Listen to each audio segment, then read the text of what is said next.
Halo semuanya, kembali lagi bersama saya Michael. Di video kali ini kita akan bahas update market crypto berikutnya. Ada beberapa berita yang akan kita bahas untuk khusus ya, update untuk di market crypto.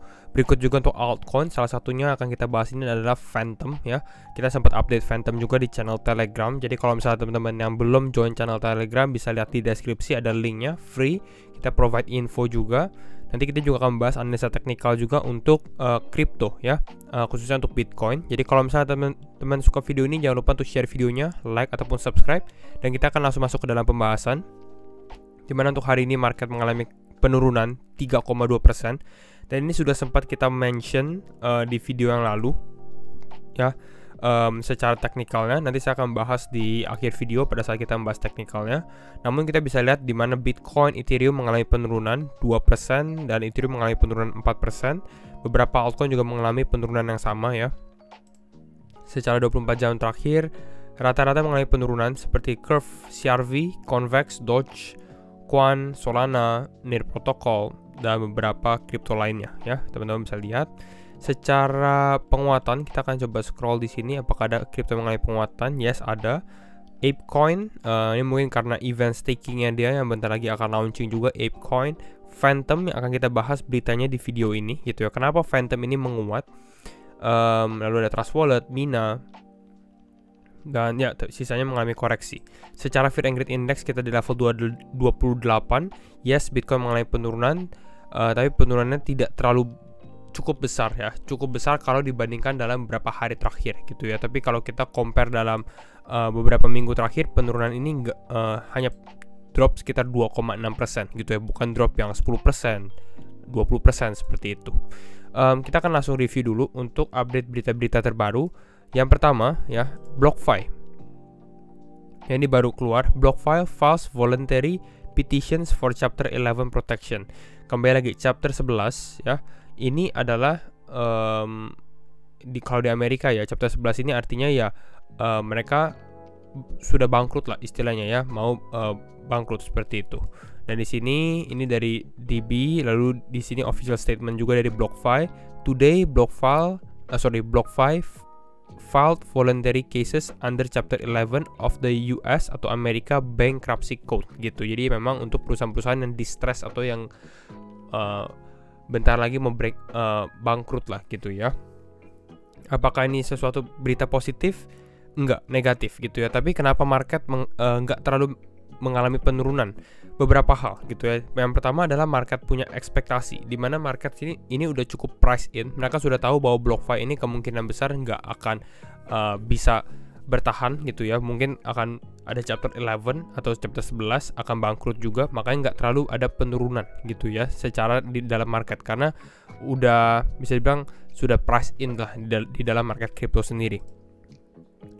Kalau teman-teman lihat di websitenya juga untuk BlockFi di sini ya, dia ada statement juga on November 28 November 2022 BlockFi bla bla bla, istilahnya mereka ini ya udah filed ya, atau bisa dibilang melapor lah ya Chapter 11 untuk bankrupt seperti itu. Memang ini BlockFi ini sebenarnya salah satu cukup besar gitu ya. Ini perusahaan yang memang untuk earning, untuk staking crypto juga gitu ya. Kita sempat bahas di video crypto kita juga untuk bagian staking.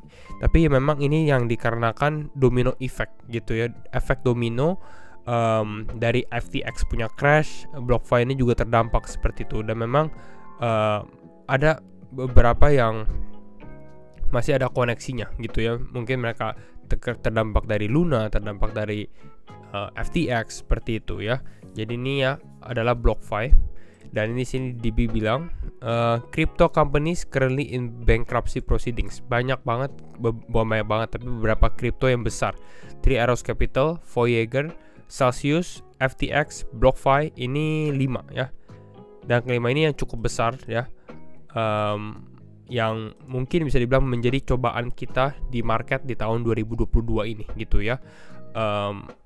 Tinggal sisa beberapa nama besar lagi sebenarnya di dalam cryptocurrency market gitu. Dan saya rasa seperti ini seperti reset lagi ke dalam market crypto. Semua orang balik lagi ke ground zero ya, ulang lagi, belajar lagi seperti itu, khususnya untuk para institusi-institusi yang besar ini ya. Kita lihat juga next update di sini ya, ada whale alert. Di sini bahkan banyak yang cukup panik, di mana Bitcoin ada 127.000 Bitcoin transferred from Binance to unknown wallet. Nah, ini orang kalau misalnya big move seperti ini kan sekitar berapa? 2 miliar USD gitu ya. Kalau kita dari sini 127.000 Bitcoin seperti itu ya. Ini kan sangat besar. Ya, jadi orang-orang takut apakah ada whale yang mau melakukan sesuatu ataupun bagaimana gitu ya. Tapi di sini CZ Binance announce ya, mereka clear up the FUD, ignore FUD, dia bilang di sini. This is part of the proof of reserve audit. Ya, tapi memang di sini kalau teman-teman lihat di sini ini jam 5, dia update-nya jam 6 gitu ya. Agak sedikit telat ya, sebenarnya cuma 1 jam saja, cuma mungkin menimbulkan sedikit panik di dalam market. Tapi sebenarnya ini adalah proof of reserve audit. Jadi mereka butuh tahu bahwa wallet ini adalah punyanya si Binance, istilah seperti itu. Ya, ini teman-teman bisa lihat dari sini. Jadi kalau kita lihat dari whale seperti ini nggak terlalu terdampak gitu ya. Ini clear. Nah, kita ngomongin tentang FTM ya. Kenapa FTM ini mengalami penguatan yang signifikan? Sebenarnya naik 3% gitu, naik 3%. Namun kalau teman-teman lihat, kalau kita buka grafik FTM ya, kita langsung bahas saja. Nah, ini kita kalau buka grafik FTM, mungkin kita bisa lihat grafik yang kita sempat bahas, potensi FTM breakout di sini ya. Nah, ini kita sempat bahas FTM breakout inverse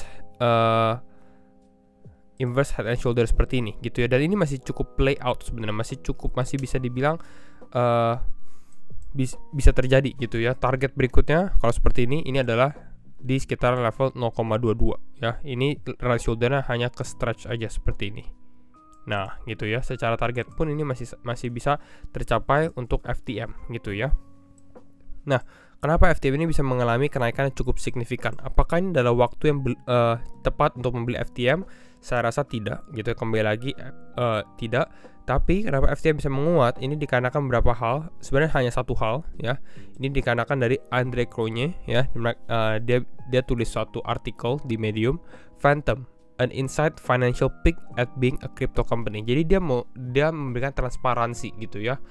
Apa sih Phantom ya, secara revenue-nya dia ya, secara pendapatannya dia, secara cost-nya mereka, secara mereka kalau misalnya mau listing di exchange itu pun keluar kapan mereka menjual FTM holdingsnya mereka, cukup transparan ya. Ini saya rekomend untuk teman-teman membaca gitu ya. Di sini dia bilang 16 Juni 2018 Phantom mulai dengan raise $40 juta.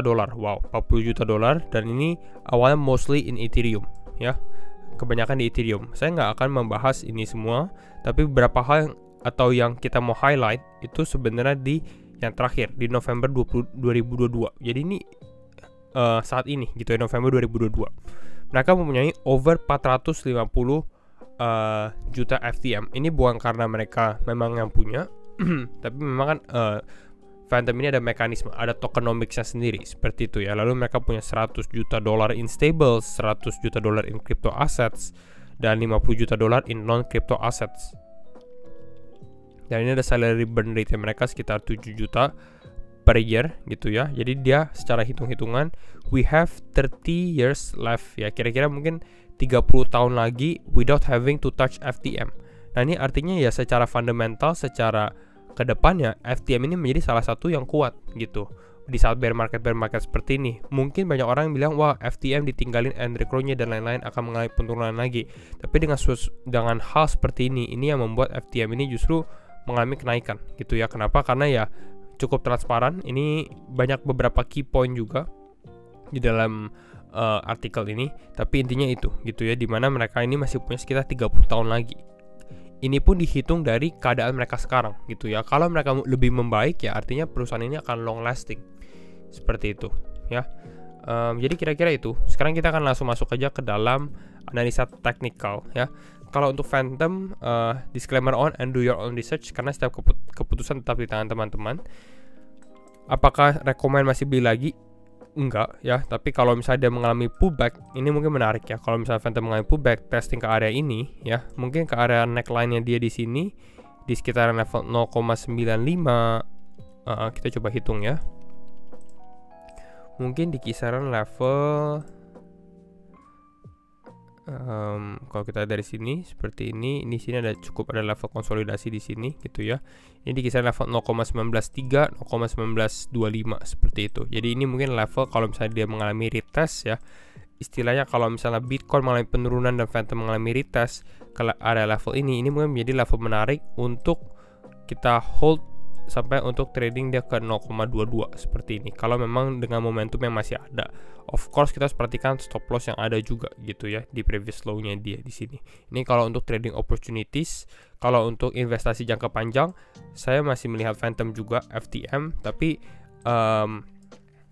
bukan di area harga seperti ini gitu ya. Jadi ini untuk FTM. Sekarang kita akan langsung masuk untuk Bitcoin ya. Karena harga Phantom jujur saja ini berbeda dengan harga altcoin atau harga Bitcoin saat ini gitu ya. Ini teman-teman bisa lihat Bitcoin ya secara time frame 4 jam jauh berbeda ya. Di sini Bitcoin oke, di sini mengalami penurunan ya. Kalau teman-teman lihat Phantom tadi naik terus, tapi kalau Bitcoin ini baru naik saat ini. Dan naiknya sebenarnya ini cukup signifikan ya. Mungkin di kita lihat di time frame 30 benar di time frame 30 menit. Jadi ini pada saat video ini dibuat benar-benar dia baru pump naik ke atas seperti ini gitu ya. Ada movement di dalam market, kita akan lihat cukup menarik, tapi saya akan mention, kita akan review beberapa hal sebelumnya. Kalau teman-teman lihat di video yang kita sebelumnya di sini ya, nasib kripto di bulan Desember, secara short term kita membahas di mana nggak ada liquidity di sini ya di area Bitcoin ya. Jadi kemungkinan dia akan take liquidity downside di bawah di area level bawah sini ya. Dan memang itu terjadi, Bitcoin mengalami pelemahan dan turun gitu ya sesuai ekspektasi. Nah, beberapa hal juga yang saya mau mention secara time frame mungkin 1 jam atau 2 jam. Kalau teman-teman perhatikan level yang Bitcoin stop ya, Bitcoin berada di area level ini sekitar kisaran level 16.000. Mungkin supportnya ini lebih karena area support psikologinya gitu ya untuk Bitcoin. Ya saya melihat sebenarnya liquidity zone-nya dia atau untuk Bitcoin gitu ya, support kuatnya itu mungkin berada di kisaran level 15.900 15.800. Artinya masih ada possible downside yang terjadi ya. Tapi ini kita akan nunggu momentumnya dia, karena saat ini memang dia lagi mengalami kenaikan ya untuk Bitcoin-nya sendiri. Jadi kita harus tetap adaptasi, kita akan lihat volume dan secara sentimen juga di dalam market. Namun untuk sekarang sebenarnya lebih cenderung karena dia sudah breakdown juga. Jadi kenaikan Bitcoin yang saya lihat ini adalah lebih karena kesempatan untuk membuka posisi short di atas lagi seperti itu. Jadi mungkin ini posisi untuk dia short ke bawah, atau dia kalau misalnya breakout ke atas ini potensi short dari atas ini ke bawah seperti itu ya. Secara sentimen masih cukup bearish juga, belum ada tanda-tanda sebenarnya untuk dia mengalami kenaikan. Tapi yang saya tahu adalah bahwa ya bottom crypto ini sebenarnya dalam beberapa minggu atau mungkin 1-2 bulan lagi gitu, atau mungkin sekarang juga bisa. Yang nggak ada yang bisa memprediksi.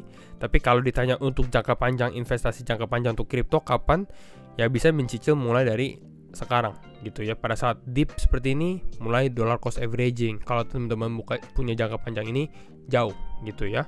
Jadi kira-kira itu untuk update market crypto hari ini. Dan kalau misalnya teman-teman suka video ini, jangan lupa untuk share videonya, like ataupun subscribe. Dan sekali lagi thank you semua for watching, and see you in the next video. Bye bye.